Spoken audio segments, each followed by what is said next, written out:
Hello students. ये है आपकी बीए थर्ड ईयर की और एमए प्रीवियस की पॉलिटिकल साइंस की क्लास।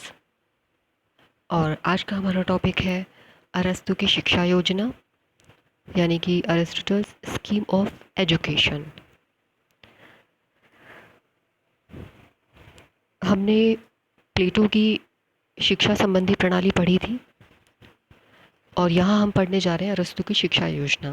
देखिए, कोई भी जब आप किसी विचारक की थ्योरी को, उसके व्यूज़ को पढ़ें, तो उसे जो पूर्ववर्ती विचार है उसको रिलेट करते हुए चले। जैसे हम अरस्तू पढ़ रहे हैं तो आपके दिमाग में कहीं ना कहीं प्लेटो भी होना चाहिए। इससे क्या होगा, आप बेहतर तरीके से एक दूसरे को कंपेयर कर पाएंगे। क्योंकि यहाँ पे एक क्वेश्चन ये भी निकलता है कि प्लेटो और अरस्तू के आपस में जब तुलना करें, ये क्वेश्चन एग्ज़ाम में पूछा जा सकता है। तो इसमें आपको दोनों की समानता असमानता इन पर चर्चा करनी है। तो अगर इनकी योजनाओं को आप टाइम टू टाइम पढ़ते टाइम दिमाग में ध्यान रखेंगे तो इजी वे में इसको आसान आप आगे कंपेयर कर पाएंगे। तो देखिए, ये है अरस्तू की शिक्षा योजना। और जैसे प्लेटो ने अपना जो एक आइडियल स्टेट की थ्योरी दी थी, आदर्श राज्य का सिद्धांत दिया था, तो उसमें शिक्षा प्रणाली का जो उसका उद्देश्य था वो था सद्गुणों की प्राप्ति। ठीक है। और अरस्तु ने अपनी जो शिक्षा प्रणाली दी उसका उद्देश्य है व्यक्तियों को उत्तम नागरिक बनाना, लोगों को उत्तम नागरिक बनाना। और प्लेटो की शिक्षा का उद्देश्य क्या था? सद्गुणों का विकास करना, सद्गुणों की प्राप्ति करना। तो अरस्तु क्या कहता है कि देखो, अगर हम शिक्षा ऐसी देंगे, शिक्षा की व्यवस्था ही ऐसे करेंगे जो बहुत अच्छी हो, तो प्रत्येक व्यक्ति को अपने विवेक को विकसित करने का मौका तो मिलेगा ही। तो अपने आप ही जब उसमें विवेक का पूर्ण रूप से विकास हो जाएगा तो क्या होगा, उसमें सद्गुण भी अपने आप उत्पन्न हो जाएंगे। तो इस प्रकार से ये है अरस्तु की शिक्षा योजना का उद्देश्य।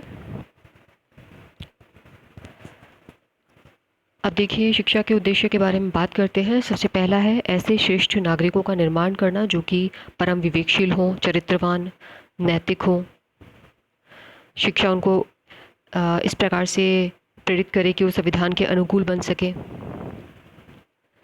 हमने जो टॉपिक पढ़ा है क्रांति, उसके निवारण में एक उपाय ये भी है कि नागरिकों को शिक्षित किया जाए, जिससे क्या होगा, वो संविधान के अनुकूल बन पाएंगे, अपने कर्तव्यों को जान पाएंगे। इसी प्रकार से शिक्षा का उद्देश्य है कि राज्य के जो निवासी है स्वयं को योग्यतम बना सके, स्वयं का विकास कर सके, राज्य का विकास कर सके। तो ये तो बात हो गई शिक्षा के उद्देश्य की। आगे हम पढ़ते हैं शिक्षा योजना का जो प्लेटो का जो प्लान है वो किस प्रकार का है। अरस्तु ने देखो सब नागरिकों के लिए एक समान शिक्षा की व्यवस्था की है। और यहाँ वो राज्य नियंत्रित शिक्षा की बात करता है। और ये शिक्षा किस प्रकार की होगी, इसे उसने 7-7 ईयर यानी कि सालों के विभाजन के आधार पर एक तरीके से उसने 3 सप्तवर्षीय योजनाएं प्रस्तुत की हैं। 7 साल, 7 साल और 7 साल, इस प्रकार से 3 सप्तवर्षीय योजनाएं। और हर योजना जाहिर सी बात है कितने अवधि की होगी, 7 वर्ष की।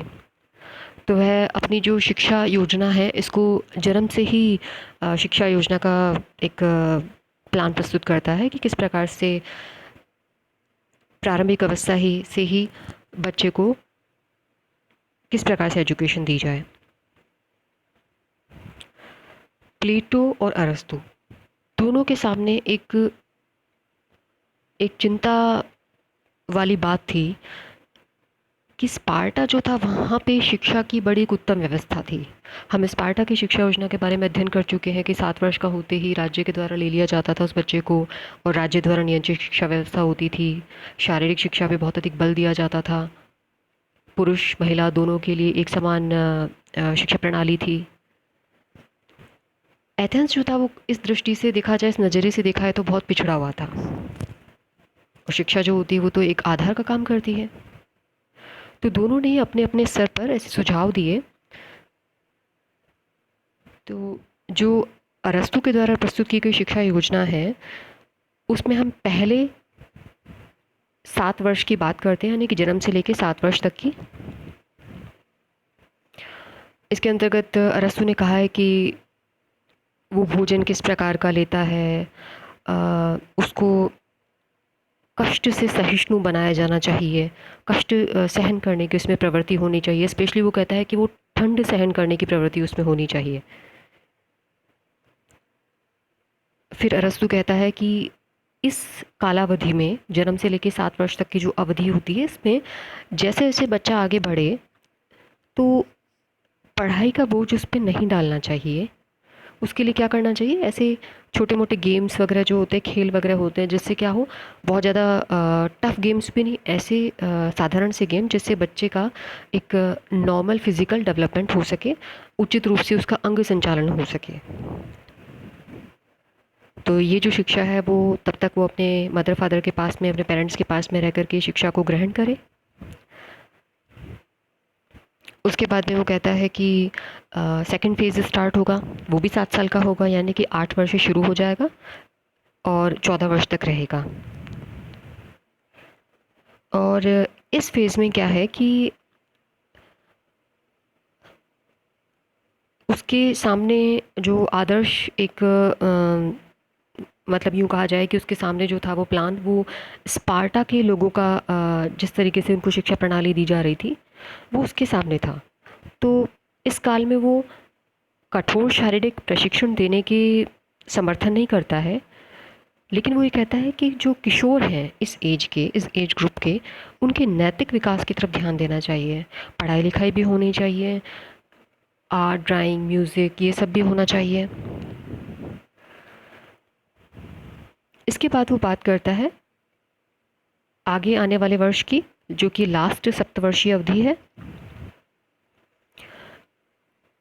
इसमें अरस्तू ने दोनों प्रकार की, मानसिक भी और शारीरिक भी, दोनों प्रकार की एजुकेशन पे, शिक्षा पर पर्याप्त रूप से बल दिया है। और देखिए उसने क्या किया है कि दोनों को उसने अलग अलग भागों में डिवाइड कर दिया। यानी पहले तो वो कह रहा है कि मानसिक विकास की तरफ ध्यान देना चाहिए। स्टार्टिंग का जो 3 साल का जो पीरियड है, उसमें तो बच्चे के बौद्धिक विकास पे या उस किशोर के बौद्धिक विकास पे ध्यान दिया जाना चाहिए। गंभीर रह करके बच्चा अध्ययन करे। इसमें अंक गणित है, रेखा गणित है, ये सब भी शामिल हो। और इस 3 वर्ष बीत जाने के बाद के जो 4 साल है, उसमें वो क्या करे, कठोर परिश्रम, कठिन व्यायाम करे। यहाँ तक कि उसने कहा है कि उनको सैनिक प्रशिक्षण भी दिया जाना चाहिए। तो इस प्रकार से अरस्तु कहता है कि मस्तिष्क और शरीर से एक ही समय में अगर हम कार्य लें तो वो उपयुक्त नहीं है। इससे क्या हो सकता है कि विरोधी परिणाम निकल सकते हैं।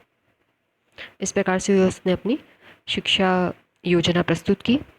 अब देखिए इसकी 2-3 हम विशेषताएं जान लेते हैं। इसकी शिक्षा योजना की विशेषताएं क्या क्या हैं। अपने शिक्षा सिद्धांत के माध्यम से उसने क्या चाहा था कि एक सुयोग्य शासक, व्यक्ति को एक सुयोग्य शासक बनाना चाहता था। फिर उसकी शिक्षा का जो आधार है वो क्या है, मनोवैज्ञानिक है। हर एक बच्चे के अपने अपने एक साइकोलॉजिकली, हर एक बच्चे का अपना अपना एक मनोवैज्ञानिक रेंज होती है। तो कहता है कि उसकी प्रवृत्ति के अनुरूप उसको शिक्षा प्रदान की जानी चाहिए। और यहाँ उसने मध्यम मार्ग, गोल्डन मीन अपनाया है कि शारीरिक विकास भी हो सके, साथ में क्या हो, बौद्धिक रूप से विकास भी हो सके। तो ये तो थी अरस्तु की शिक्षा प्रणाली।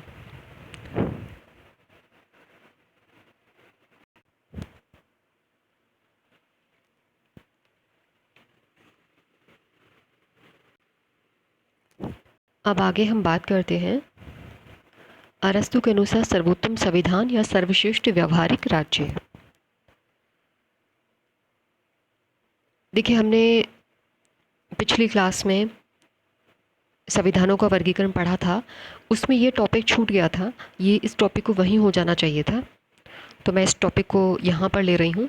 और आप जब भी एग्ज़ाम में क्वेश्चन आए या संविधानों का वर्गीकरण जब भी आप क्वेश्चन करें, तो इसे भी वहीं अपने दिमाग में ध्यान में रखें कि सर्वोत्तम संविधान या सर्वश्रेष्ठ जो व्यवहारिक राज्य है वो अरस्तू के अनुसार कौन सा है। अरस्तू के अनुसार एक आदर्श शासन व्यवस्था सर्वोत्तम व्यक्ति के हाथ में रहनी चाहिए, सर्वोत्तम व्यक्तियों के हाथ में रहनी चाहिए। तो आदर्श रूप में तो वो श्रेष्ठ शासन प्रणाली बताता है राजतंत्र को। यदि ऐसा राजा, ऐसा दार्शनिक शासक मिल सके जो प्लेटो के आदर्श राज्य का दार्शनिक शासक है, अगर ऐसा मिल सके तब तो श्रेष्ठ प्रणाली कौन सी हुई? राजतंत्र। लेकिन ऐसा होना दुर्लभ है। हम यूँ नहीं कह सकते हैं कि ऐसा होना असंभव है, ऐसा होना दुर्लभ है। बहुत कठिन है ऐसे दार्शनिक शासक का मिल पाना, क्योंकि इतनी लंबी शिक्षा प्रणाली प्राप्त करने के बाद में, जीवन के विभिन्न अनुभवों से गुजरने के बाद में, इतना संघर्ष करके तब करके ऐसा व्यक्ति दार्शनिक शासक बनेगा, तो ये इतना आसान नहीं है जितना हम सोच रहे हैं या जितना हम कह रहे हैं। तो अरस्तु के मत में वही शासन व्यवस्था सबसे उत्तम है जो अधिक राज्यों में संभव हो सके तथा जिसमें बहुत ज़्यादा अमीर व गरीब ना हो। देखिए वो क्या कहता है कि ऐसा ना हो कि अमीर और गरीब जो है इनके बीच में गैप बहुत ज़्यादा हो, क्योंकि अगर ऐसा होगा तो वो खुद राज्य के लिए ही, शासन के लिए क्या होगा, हार्मफुल होगा। तो ऐसी कंडीशन के लिए एक अरस्तु कहता है कि मध्यम मार्ग अपनाना चाहिए, गोल्डन मीन अपनाना चाहिए। तो हमने पहले भी यूज़ किया है मध्यम मार्ग। मध्यम मार्ग क्या होता है? दो परस्पर विरोधी गुण होते हैं, उनको संयत करने के लिए उनके बीच का रास्ता अपनाना।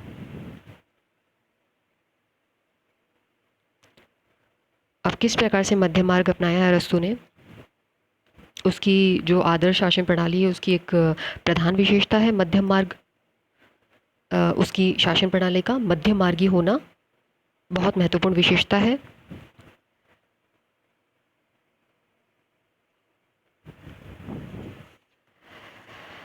तो अरस्तु ने अपना जो आदर्श संविधान प्रस्तुत किया है उसका उसने कोई वास्तविक रूप में उदाहरण नहीं दिया है कि देखिए वहाँ ऐसी शासन व्यवस्था है या वैसा होना चाहिए। इसका उसने प्रैक्टिकली कोई एग्जाम्पल नहीं दिया है। आदर्श रूप में उसने राजतंत्र को बेस्ट माना है, लेकिन देखिए ये प्रैक्टिकली पॉसिबल नहीं है, व्यवहारिक दृष्टि से पॉसिबल नहीं है। इसीलिए उसने क्या किया, तो उसने संवैधानिक तंत्र को श्रेष्ठ शासन प्रणाली माना है। अब हम इसकी चर्चा कर लेते हैं कि उसने पॉलिटी को बेस्ट शासन प्रणाली क्यों माना है। इसकी उसने कुछ विशेषताएं बताई हैं। अरस्तु कहता है कि संवैधानिक तंत्र में क्या हो, मध्यम वर्ग का शासन हो। देखिए मध्यम वर्ग नाम से जाहिर है कि बीच का वर्ग, तो यानी कि एक तो उच्च वर्ग होगा, एक निम्न वर्ग होगा और उनके बीच का क्या होगा, मध्यम वर्ग। तो मध्यम वर्ग के लिए वो कुछ बातें कहता है। वो कहता है कि जो उच्च वर्ग के लोग होते हैं ये अपराधों में